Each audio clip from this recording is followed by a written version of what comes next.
केदारनाथ में लगातार बर्फबारी हो रही है। अस्थायी तौर पर यह देखा जा रहा है कि यात्रा रोकी गई है क्योंकि मौसम खराब है और ये टेम्पररी यात्रा स्थगित की गई है। मौसम विभाग ने ऑरेंज अलर्ट भी जारी कर दिया है। ऋषिकेश और श्रीनगर ये दो जगह जहां पर श्रद्धालुओं को रोका गया है और ये उनकी सेफ्टी के लिए किया गया है। 5 मई तक नए रजिस्ट्रेशन पर भी रोक लगा दी गई है।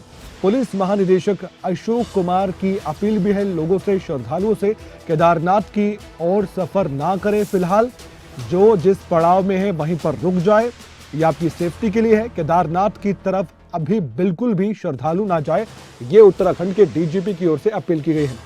तस्वीरें भी हम आपको दिखाते हैं। इन तस्वीरों के माध्यम से आपको जानकारी भी मिलेगी देखकर ही कि केदारनाथ में क्या हालात फिलहाल बने हुए हैं और ये किसी भी श्रद्धालुओं के लिए, किसी भी पर्यटक के लिए भी नज़ारा ऐसा बेशक तस्वीरों में देखकर मनमोहक है, लेकिन बहुत ज़्यादा दिक्कतों का सामना करना पड़ता है। कई बार जान पर भी बनाती है और प्रशासन अपना काम कर रहा है। रास्तों को खोलने का काम लगातार जारी है। मशीनों के जरिए भी रास्ते खोले जा रहे हैं। बर्फ को हटाने का काम चल रहा है। ये भी आप तस्वीरों में देख सकते हैं। फिलहाल उत्तराखंड के डीजीपी ने क्या अपील की है श्रद्धालुओं से, लोगों से, पर्यटकों से, आइए वो आपको सुनवाते हैं। उसके बाद हमारे ब्यूरो हमारे साथ जुड़ेंगे राष्ट्रपति अली कुछ और अहम जानकारी के साथ। फिलहाल सुनिए डीजीपी ने क्या कहा। कि आज केदारनाथ जी में कितनी भारी बर्फबारी हुई है। कल पिछले 24 घंटे से लगभग लगातार बर्फबारी जारी है और मौसम बहुत ही प्रतिकूल हो चुका है।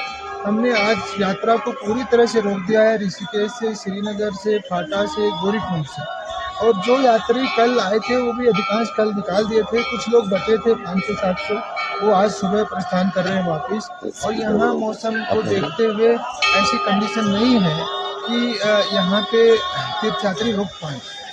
अब कल के लिए मैं देशवासियों से अनुरोध करूँगा कि कल के लिए भी हमारे एडवाइजरी का इंतज़ार करें, क्योंकि आज दिन भर भारी बर्फबारी होने की जो है ऑलरेडी उसकी भविष्यवाणी है।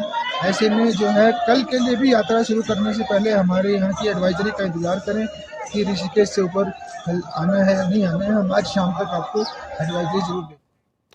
तो आपने सुना उत्तराखंड के डीजीपी को, वो अपील करते नजर आए देशवासियों से जो कि केदारनाथ की ओर जा रहे हैं। राष्ट्रपति अली हमारे ब्यूरो उत्तराखंड से हमारे साथ जुड़े हुए हैं।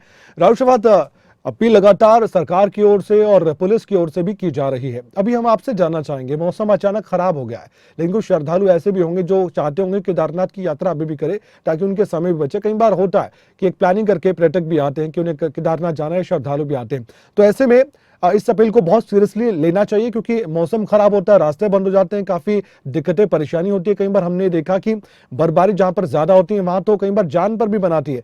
तो बताइए सरकार की तरफ से क्या क्या बड़े निर्देश केदारनाथ की टेम्पररी जो यात्रा स्थगित की गई है उसको लेकर है।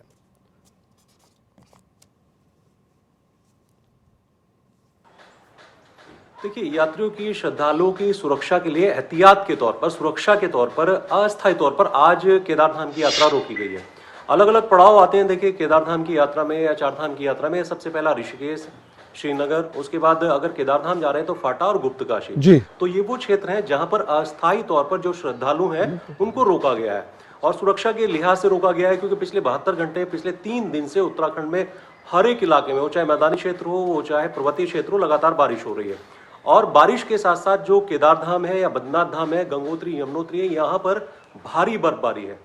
अब अगर बर्फबारी होती है तो देखिए रास्ते जाम हो जाते हैं, श्रद्धालु आते हैं तो उनको दिक्कतों का सामना करना पड़ता है और बहुत जोखिम नहीं लेना चाहिए यात्रियों को। इसीलिए ये अपील की जा रही है स्थानीय प्रशासन की ओर से, राज्य सरकार की ओर से कि एडवाइजरी देख करके आए, मौसम विभाग की एडवाइजरी देख करके आए, पुलिस विभाग ने क्या एडवाइजरी जारी किया वो देख करके, और डीजीपी कमान संभालने लिए पहले एडवाइजरी को एक बार देख लें, क्योंकि रास्ते बाधित हो जाते हैं भारी बर्फबारी में। हालांकि स्थानीय प्रशासन मौजूद रहता है, टीमें मौजूद रहती हैं, लेकिन उसके बावजूद भी कुछ परेशानियों का सामना करना पड़ता है।